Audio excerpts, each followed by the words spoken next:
Malakas ako. Alay, wait ka. Yan na kaya. Marunong ka.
Ano yung hinuhuli nyo dyan? Palaka. Palaka? Oo.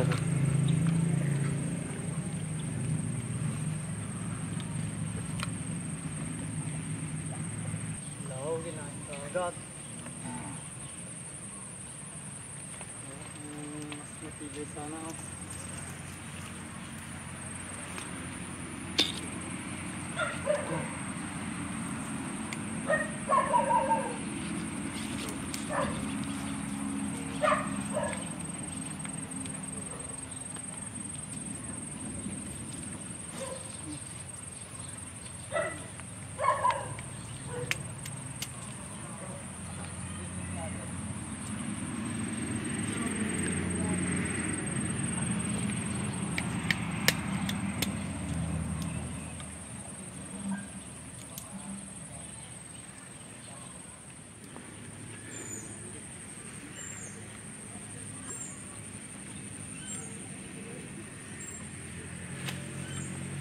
Ito yung tansi sana biglang ganap lang ako ng tansi doon.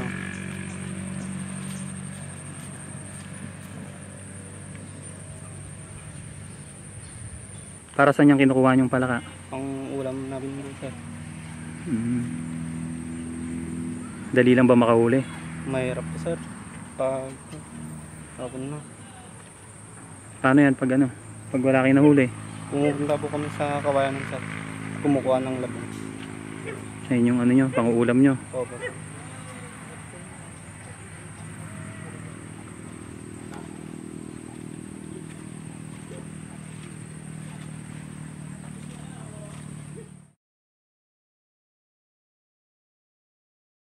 Talaga, mahirap. Mahirap kumuha. Opo, sir. Mahirap. So anong gagawin nyo ngayon? Kuha po ng labong, sir. Para may ulam, sir. Ikaw, hindi ka pa sumusuko.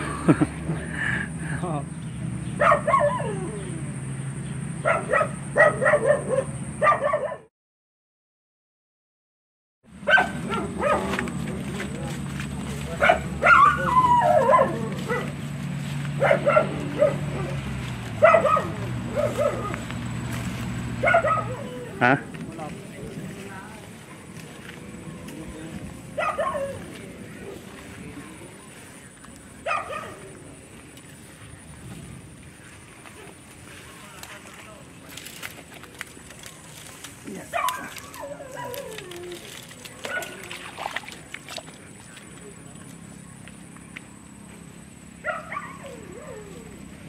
Ako. Ako.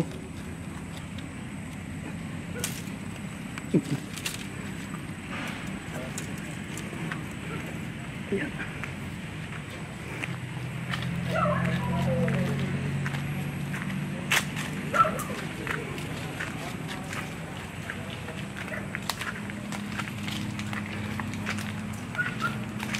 Dito kami kumukuha ng labong. Ha? Doon po. Malayo pa. Kundi yun lang po. Ah. Ito ba yung madalas na ginagawa nyo pag wala kayong ulam? Opo.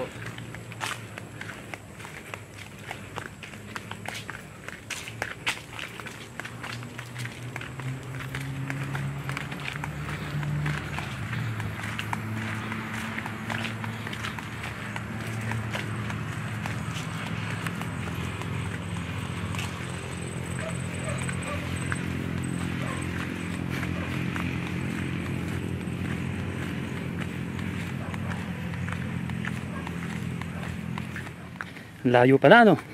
Oo.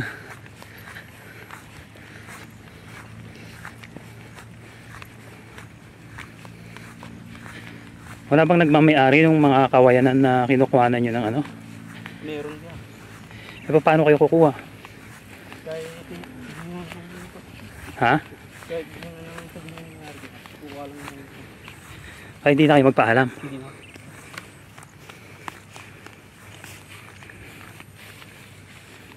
Yan.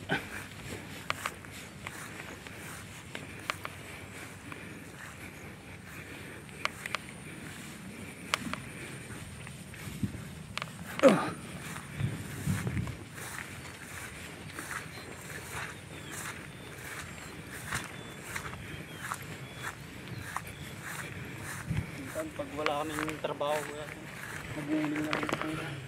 Ay. Hindi na ba kayo mga nag-aaral? Hindi na kaya, tumigil na ako kaya. Ay, ikaw. Dalawa kami yung kapatid ko. So yung bunso na lang yung nag-aaral. Oo.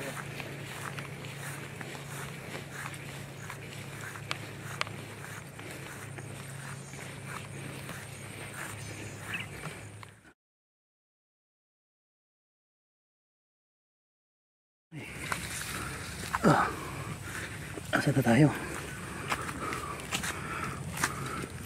Gastas. Ay ko, dulas.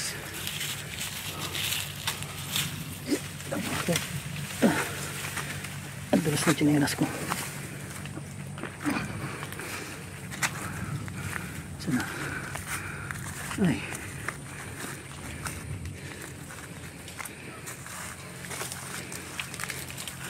Yeah. Ah, ito. Asan yung tinasabi niyong labong? Ano kaya nalit ka naman? Saan? Ano kaya? Ah, ito. Yan. Pero malit na. So, hindi pa pwede. Hindi ko pwede. Ah. Doon po daw.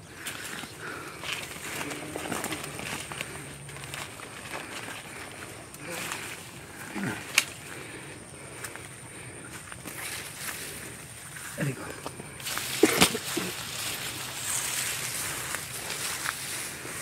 Aray ko.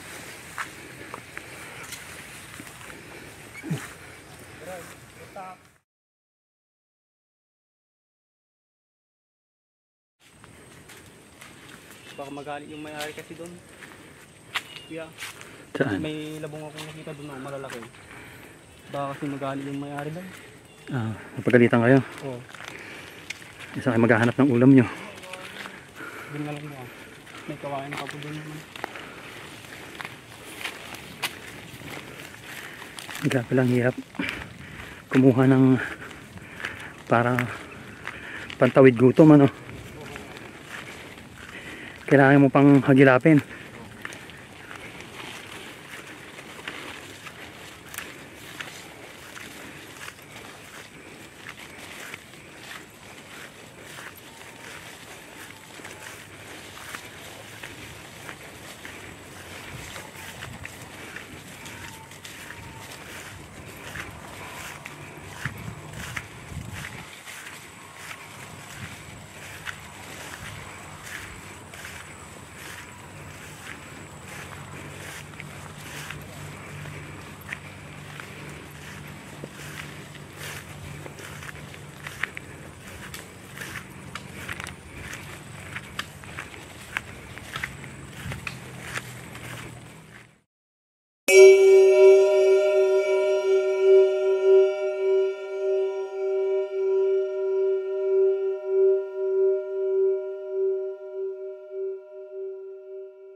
Cause we want retribution.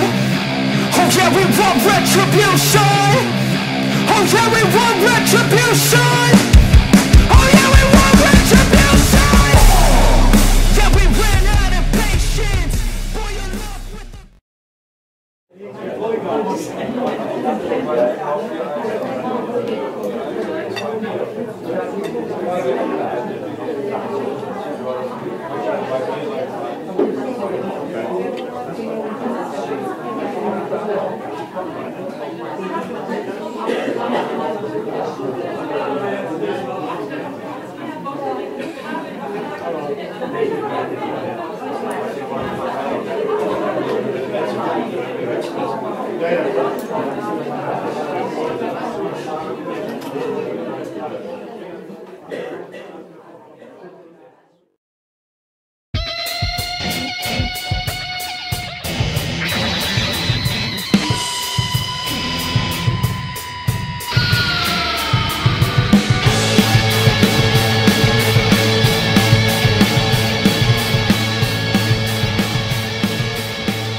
Ano, matanong ko lang, ano nga palang pangalan mo?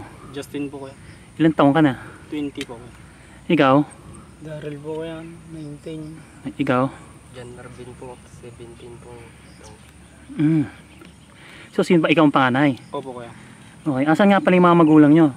Kami po ni Daryl kuya wala na po. May bata pa lang po kami, iniwan na po kami. Yung Magulang na. nanay mo? Opo kuya. Eh, yung tatay mo? Pinampun kami nung kaming dalawa po kuya. Nung mama mo? Opo. Kanin- Tapos kinuha kami ni Papa ko kuya. Mm. So, kayong dalawa ang magkapatid. Oo. Tapos ikaw? Iba po ako. Kapatid ko po siya sa ano po, ama. Ah, kapatid ka sa ama. Eh, asa naman din yung magulang mo? Wala na. Asaan na? Nagkasawa ng iba kuya. So, ganun din ang nangyari sa mama mo? Eh, ano? Paano kayo ngayon? Paano kayo namumuhay? Kapag walang labong kuya ay umuutang po kami ng ulam po doon sa kwan namin. Sa ate namin. Doon. Sa sideline kapag may magpapatanim, no, para may pangbili ng ulam. Umuutang lang po kami doon para pag nagtrabaho kami ay babayaran namin siya. Yung kwan namin. Anong trabaho nyo? Nagkukan po kuya. Sumasidline po kami ng pakwan at saka nagtatanim ng palay po kuya. Eh, matanong ko lang, eh, asan yung tatay nyo? May sarili na pong pamilya kuya. Ah, nag-asawa rin ng iba. Opo kuya. So, kayo na lang talagang tatlo ang magkakasama sa buhay. Opo kuya. Paano kayo nagtutulungan? Pag nagtananim kuya, pag may pera kami, pambili namin ng bigas kuya. Sinasama namin yung sahod namin Pinagsasama namin yung sahod para namin kuya. pangbili ng bigas at saka ulam. Ikaw, nag-aaral ka pa ba? Hindi na kuya. Ikaw? Hindi na rin ba kaya? Tumigil na po ako kuya. Ganun, yung Kami na pong bahala sa kwan namin. Mga bigas namin. Nagtutulungan po kami. Pag may nagpapatrabaho. Ano. So, mabalik ko lang ha. Ilang taong kayo nang pinaampong kayo ng mama nyo? Bata po lang kami sa. Mga sanggol pa lang siguro sa. So, hindi nyo pa nakikita kahit minsan yung mama nyo? Hindi pa kaya. Eh, paano yan kung halimbawa mapanood to ng mama nyo? Halimbawa, anong gusto nyong sabihin? Ha? wala naman akong masabi sa kanya. Pero gusto nyo siyang makita? Sana kahit minsan lang. Pero sabi ng kapatid ng mama niya, nasa Cavite daw siya. Sabi ng Ay, nang balita sa inyo. Opo. balita. Pero never kayong kinontak? Wala. Never kayong hinanap? Hindi kaya. Kapag tinatanong ko yung kapatid ng mama ko, sinasabi walang cellphone, gano'n, kaya hindi daw mapunta. Wala daw siyang asawa. Yan lang siya daw mag-isa. Sa Cavite kuya. Ikaw naman, hindi mo rin, ano yun, nakita mo ba yung magulang mo nung iniwan ka? Opo kuya. Nakita niyo. So, ilang taong ka nung iniwan ka ng mama mo? 7 po kuya. 7. Bakit? Bakit iniwan naman, ba't iniwan ka naman ng mama mo? Hindi ko alam po kay papa ko kuya. Nagkaway kasi sila noon. Kaya iniwan sila. So, ikaw lang ba yung anak ng mama mo o may kapatid ka pang iba? Namatay po yung kapatid ko kuya. Ang isa. Kapatid sa ina. Opo kuya. So, grabe pala yung ano sa inyo, no? Opo. Yung pamumuhay nyo. Kayo na yung tumatayong sa sarili nyo pa para mabuhay lang. Opo kuya. Magkano naman ang kinikita nyo sa pagsasaka? Kung po. 300 po pag half day po kuya. Pag maghapon naman, kung po 500 din po. Pag nagtatanim po kami. Kaya lang kapag wala ng taniman, magpapakwan na lang, gano'n. Sumasideline po kami. Sideline. Pakwan. Opo. Nagpukan po. Minsan isang linggo, 3 araw lang yung trabaho. Ano lang ba? Pag buwanan naman, malayo naman kasi yung na matutulog sa kubo niya. Magkano naman ang kinikita nyo doon?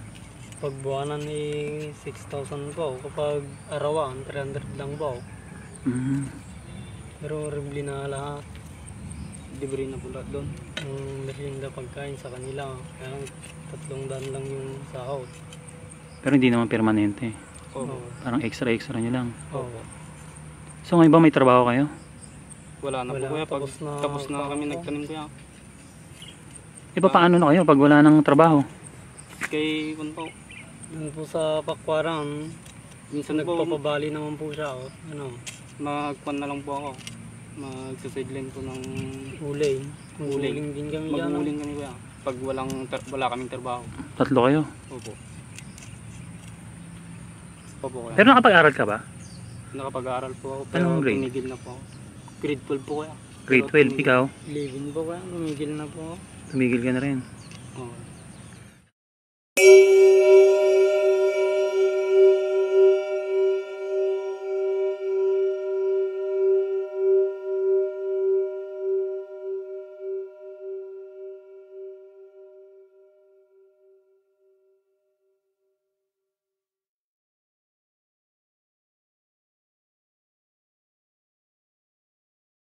Wala kuya, wala kaming nalabong kuya.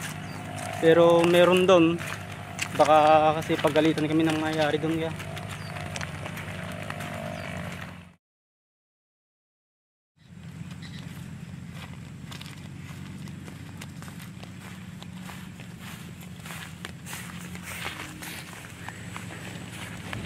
May ano pala dito? Ano tawag dito?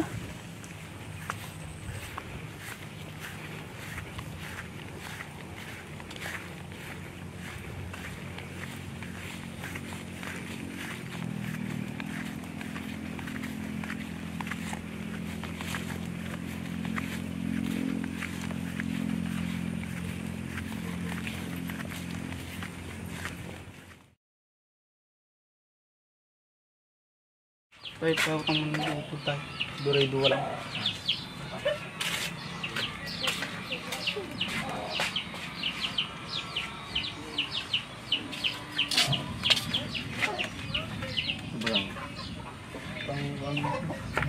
Hindi na nagabong ang mukmala.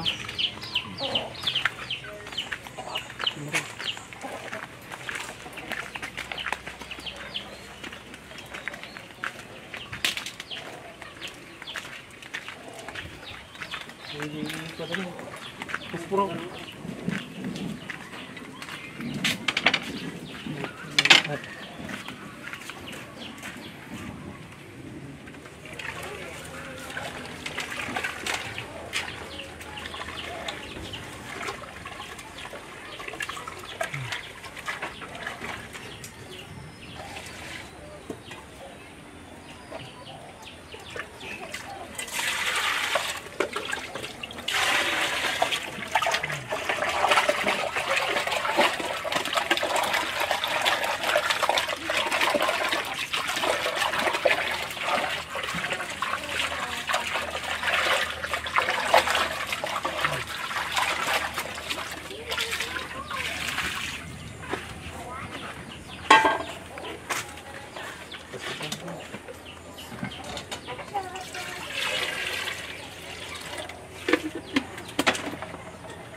Sige.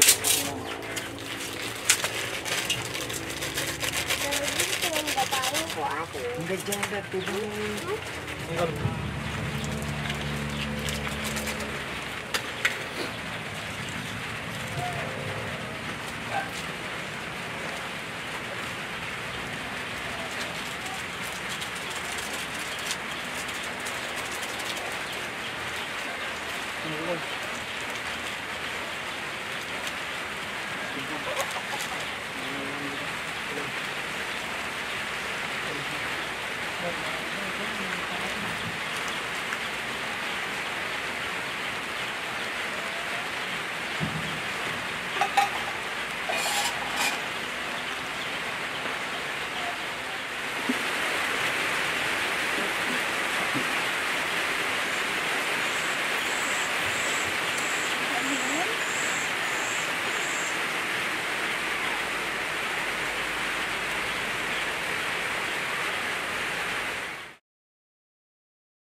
Ito po yung bahay namin kuya.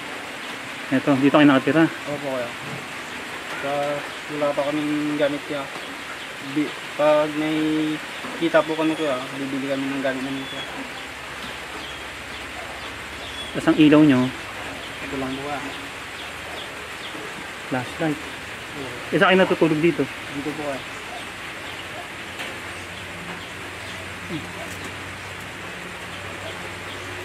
Kasi ito, yung mga ano nyo, Yung gamit namin kuya. damit.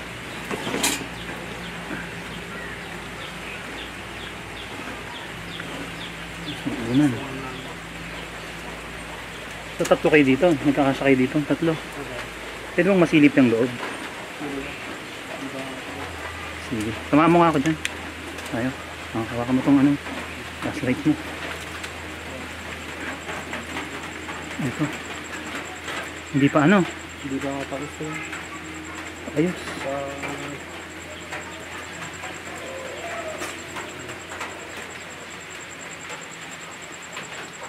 Ito, mayroon pa kayong kutsyon. Sira. Sira na.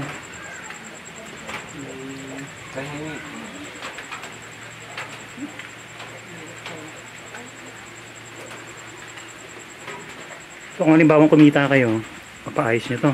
Opo kuya. Pag makapagpunin-punin po kami. Yung tatlo. Ito, dito lang.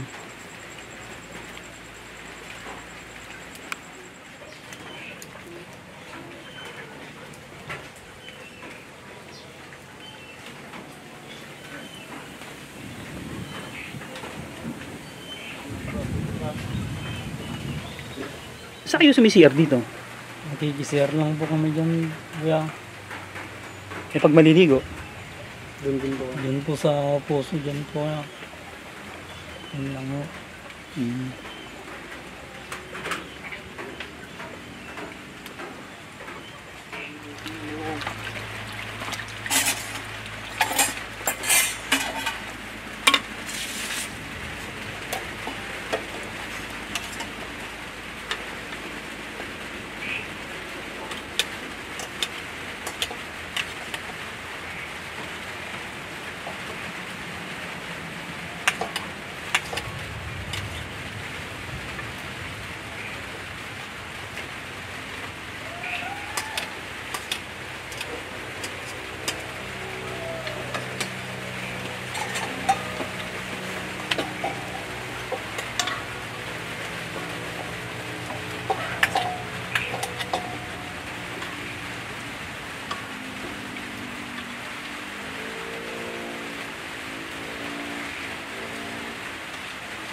Sa lumili ka rin.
Ang kakapal ng muka ng mga politiko na epal. Yung mga nagkakalat ng tarpaulin sa kahit saang poste, pader, at sulok na may litrato at pangalan nila, advertising themselves. Ang kakapal ng muka ng mga politiko na namimigay ng t-shirt, mug, kalendaryo, 1 kilo ng bigas at ilang piraso ng delata, tapos may pangalan nila. Pustahan tayo mga katoto na ang perang ginamit nila na pambili ng mga goodies na yan, galing din naman sa kaban ng bayan. I'm not saying all, but most politicians in the Philippines are crocodile-faced. They do not intend to serve the people, but to enrich themselves.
Pulis po, sir. Pulis. Ikaw, kung nakapag-aral ka o makapagtapos ka ng pag-aaral, ano sana yung pangarap mo? Pulis din po, sir. Kapag nakapagtapos sana. Wala na. Hindi na ako matutupad yan kasi hindi na ako nakapagtapos ng pag-aaral. Bakit ka nga pala hindi na pumasok sa eskwela? Wala pong pangbayad sa paralan kapag 3 kami sabay-sabay papasok. Ikaw, ano sana pangarap mo? Seaman sana ako. Pero hindi nga tuloy. Wala rin pangbayad sa school yan. So kaya tinutulungan nyo si Opo.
I am not a Republican nor a Democrat.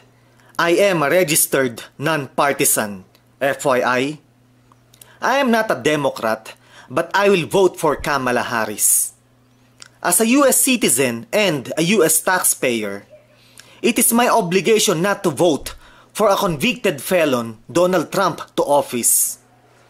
It is my obligation not to vote for a conman, convicted fraudster, and sexual abuser to the office.